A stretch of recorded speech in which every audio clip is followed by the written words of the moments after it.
Last week, folks, we introduced you to a loan product, a DSCR loan product that has a floor rate of 5.5%.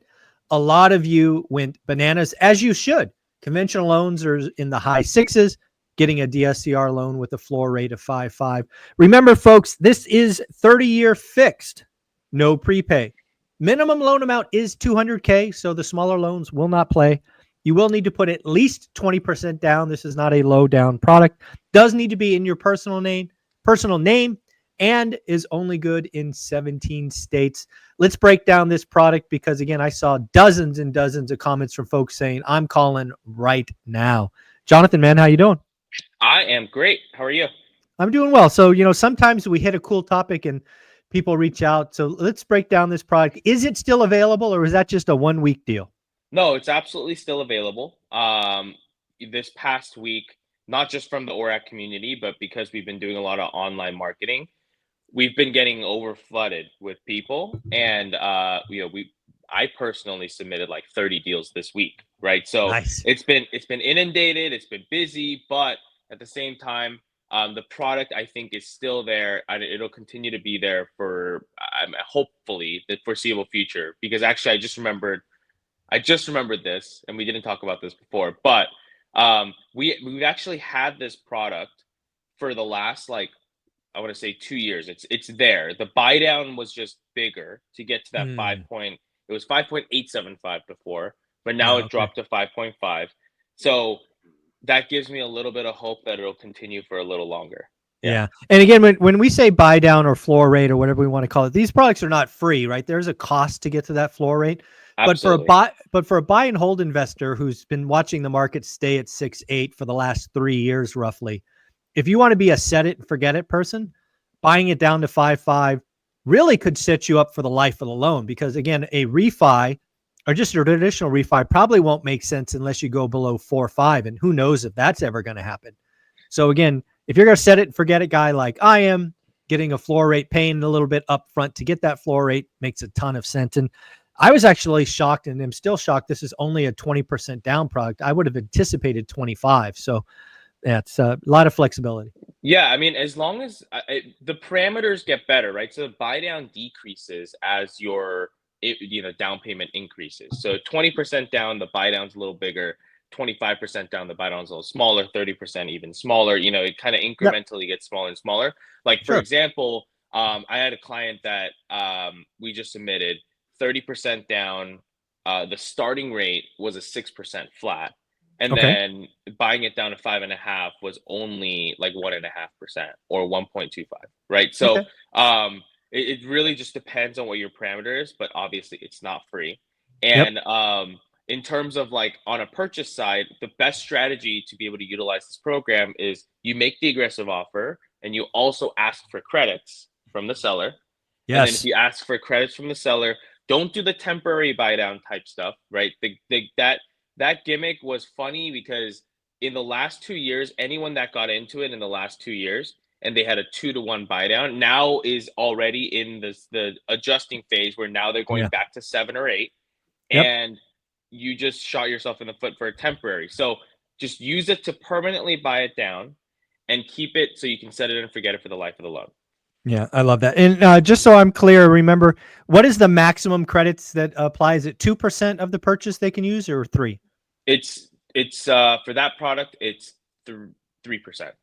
Okay. So again, might as well ask for the moon, folks. Ask for all 3% so you can use it, get the buy down, and then use whatever's left over as closing costs or whatever, how that is. One thing we did not talk about last week, shame on me, shame on you, was the 17 states. Apparently this product has been cherry picked for 17 states. You want to run down that list? Yeah, absolutely. Just for the record, it's Arizona, California, Colorado, Florida, Georgia, Idaho, Maryland, Michigan, Minnesota, New Mexico, North Carolina, Ohio, Oregon, Pennsylvania, Tennessee, Texas, Virginia, and Washington. 18. Wow, that's actually a decent list. I was surprised to see Tennessee, Michigan in there because again, sometimes those are seen as lower price points. But there's a lot of a lot of investors in all of those states that should be smiling ear to ear, given that they have a chance to get something locked in 30-year, no prepay, 5.5. Yep. And the most of the people that I've been calling luckily have been investing in those states, so it's Nice. perfect. But the biggest thing to remember again is the $200,000 minimum loan amount for this Mhm. product. If it's a Yep. little less, if we have other products that we're going to talk about a little later, but $200,000 minimum for this product. It's not a free 5.5, right? You have to buy it down. But if you don't want to buy it down, like I said, starting rates are great too, like 6%, 6 1/8. If you don't want to spend the extra money to do that, totally fine. And your loan amount's like $200,000. The difference in payment, difference in interest might not be worth it. We'll help you do the calculation on that front. Yeah. The other thing, again, with this product is it must be in personal name. Do I remember that correctly? Correct. It has to be in the personal name and or trust, right? And they will not allow you to transfer anything over to LLC later. They are very strict about this. So I've had a lot of people ask that question too. Can I just move it to the LLC later? No, you can't. They hold these loans, they service them themselves, they will track them. They have warned me multiple times in the past of investors that have done that and they just have to put it back in. Yeah. Very, Yeah. very cool. Well, I know a lot of folks like to buy in LLC, so this product would not work for them. But it sounds like you have another product that is LLC friendly. Yeah, absolutely. And it's a new investor we just signed on. A lot of people after yesterday's news are starting to tick up on the rate side on the non-QM side because they're hedging their bet. A lot of people were low for so long, and we were writing DSCR loans again at 6.5, 6.3, and that is starting to cause a little bit of a shift in the market just because they are going out to market, they can't sell those loans, right? So now we have a new product, new investor that we just brought on. They have a 6.25 floor, and you can actually buy it down to 6 if you want, right? And you can do it in the LLC, and it can be below the $200,000 loan amount, but above 100. They don't do anything under 100, and they will allow you to put in the LLC and then buy it down to 6.25 or 6%. However, for that product, I'm recommending clients maybe don't buy it down Mm. to the floor and either do a blanket portfolio loan, which is multiple properties in one loan, Yep. or an individual loan and then do it at a 2-year or a 1-year prepay Mm-hmm. so that you have a 30-year fixed still in the high sixes. So it'll be like 6.5 to 6.875, maybe Right. 6.99, and use that product to just hold it for 2-year, 1 year later when the hopefully the rates are lower, then you can refinance again to a 30-year fixed if it's actually lower. If it's not, you're in a good position, and Yeah. especially with the lower loan amounts, right? The difference in rate never really causes that much of a difference in the payment. I think people really get confused, and when they hear like, "Oh, if I go to a 6% from a 6.5, why is it only different by $50?" And I'm like, "Well, it's because your loan amount is $100,000." Yeah. It's because So it's a small loan. Yeah. yeah, so I think there's a little bit of a disconnect, right? And I want to make it clear that if your loan amount is smaller, it's probably not worth buying down. Yep. But if your loan amount is bigger, then obviously the difference of the buy down really makes a difference on the monthly payment, and we can help you do the math on the break even between that. Yeah, I think again, you and your partner Dustin are amazing for working with one rental at a time fans. I'm curious if you have a rule of thumb on break even periods. Do you like less than 24 months? Are you super conservative? You like less than 18? Do you have just a rule of thumb that you use for your portfolio? I'm a 2 year, 24 to months. 2.5 year, yeah, Okay. break even because Yeah. you're the whole period that you're thinking is at least 5 years, right? Yeah. So if you're thinking at least a 5 year hold, then you should be thinking, okay, well, if I get it at least a 2 year, 2.5, then for the other 2.5 years, I'm making You're money on winning. that. Yeah. Yeah, Yeah. I like that first product at 5.5 because again, I'm a set it and forget it guy. I don't typically do cash out refis anymore. So, going in and buying down the floor to 5.5 on a product just is like, it's frankly lazy. So it works. yeah, It works for me. yeah. And I we're like that. working on getting more states. So, it's not like we're not stopping. Obviously, Mike, we've been on the channel for forever, but we're always trying to be better, always trying to develop Yeah. better. So we will try to open that up as much as possible for everyone. You know what, folks? Do me a favor. If your state you're investing in was not one of the 17 or 18 states, leave a comment below. Jonathan will follow along and see and maybe help this investor add more states. But we got to show them demand for those states to really increase our chances. Well, it was Fed Day. I'm sure you looked at all the Fed news. Anything strike you on what Jerome Powell said the Fed did? What do you think? Truthfully, I think it was right where we all expected it. Right. I don't think anybody expected Powell to shrivel up, and even with Trump's comment in the morning, early morning, right after news came out and said, you should lower it today.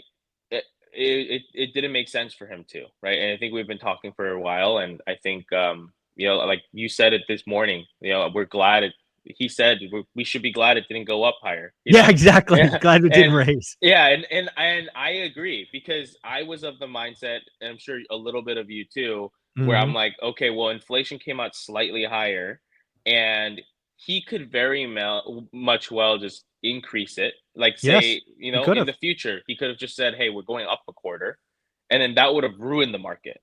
Yep. So I'm just glad he didn't, because I think we're in a healthy range right now. I think we've been in a healthy range. I think if we stay in this range, we'll be healthy. Once we're out of this, then we're going to be in a good position, hopefully in the next year or so, or 2 years, where we're going to be in a better, real estate market environment in general. But the caveat is anyone that's waiting for, that to happen and not making the move now, doing the work now, is going to lose. Right. And I actually heard a comment from a reporter yesterday that was asking Jerome Powell the question, are you worried about the real estate housing market because rates are higher? And Jerome Powell had to actually not call the reporter dumb, but he had to clarify what the difference between the federal funds rate and mortgage rates were. And he said, we're not talking about mortgage rates. I don't control mortgage rates. I'm talking about the overnight bank-to-bank lending rates. So it may affect it, but in reality, I'm not the one that sets that. Yeah. So I think that just shows you the misunderstanding that rates, like they just have in general. And that's something that obviously I want one rental at a time fans to understand. The mortgage rate's different than the federal funds rate. So that's always something to keep in mind when you're listening to them talk. Yeah, it's funny you brought that up this morning. I actually go back to a quote from Jamie Dimon. I think it was 3 weeks ago. He actually said, I think he was in Europe when he said this. He said his opinion, there's a 40% chance, so 4 in 10, 2 in 5, that the next Fed rate move is up, not down. And to your point, Jerome Powell could have very easily beaten up his other Fed presidents and raised rates. Or to your point, actually said something in the podium. We decided not to cut in July, or we decided to hold in July. But folks, let me be clear. A rate increase is on the table for September, and that market would have blown up if he would have said something like that. Yeah, and we're in the position now where people think we are out of the clear, and I think that's the misconception that people have. They forget that we are still in the middle of it, right? We're not out yet. And if you actually sit down and look around, look at what's actually going on around the world and with the economy and everything, you'll realize that we still have a little bit further to go.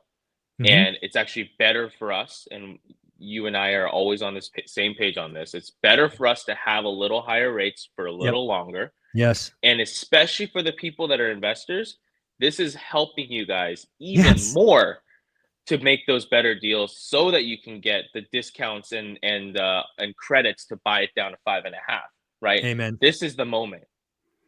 Yeah, I couldn't agree more. Jonathan, if somebody wanted to reach out and get started on this 5.5 or other loan products, how do they reach out to you? Go to convoyhomeloans.com and let us know you came from ORAT. Please call. If you're gonna call, let us know you came from ORAT. And if you're gonna DM us on Instagram, make sure you tell us you came from ORAT. If you do any sort of communication to my team, please make sure that you told them you came from ORAT. I got a few people that unfortunately got filtered out because they got a little anxious and my calendar and Dustin's calendar were so full they didn't wait. So if you want to talk to us, please make sure you are letting us know that you came from ORAT. Folks, let me be clear. If you're reaching out to Convoy Home Loans, and you should, one of the first things you say, either in electronic format or on the phone, is I am a one rental at a time fan. that will get you into the queue with Jonathan and or his partner, Dustin. Please do that first. Don't get stuck in a queue. We are better than that. We do not belong in queues. Thanks, Jonathan. Take care. Thank you. All right.